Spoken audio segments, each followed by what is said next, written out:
Сәлем достар, бүгін сіздерге ең дәмді рецепттерінің бірі маковый пирогтардың рецептін көрсететін боламын.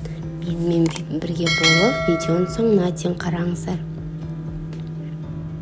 Ең алдымен бізге 2 жұмыртқа қажет болады. 2 жұмыртқаны ыдысымызға алып, оның үстіне қантымызды салып, барлығын жақсылап араластырып аламыз.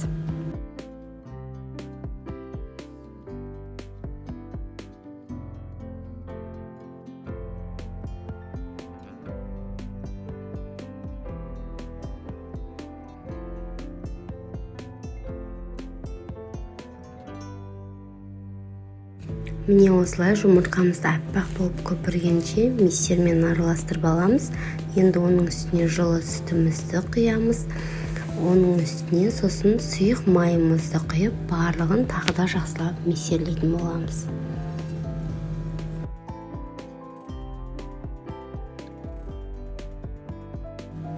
Енді ұнымыздың үстіне қосқышымызды салып, ұнның барлығын електен өткізіп, аз-аздан сала отырып, пирогтың қамырын жасаймыз.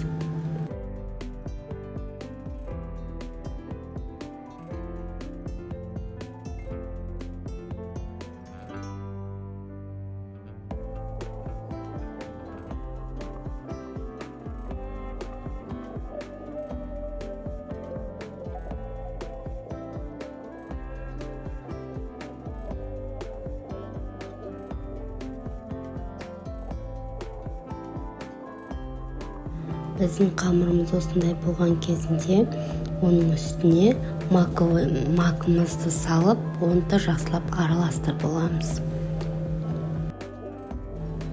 Сосын пирогымызды формамызға пергамент қағазын қойып, оның үстіне пирогымызды құйып, қамырды 180 градуста 20 минут, 30 минуттай пісіріп аламыз.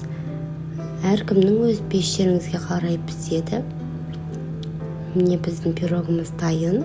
Міндетті түрде жасап көріңіздер, өте дәмді болып шығады. Қош сау болыңыздар.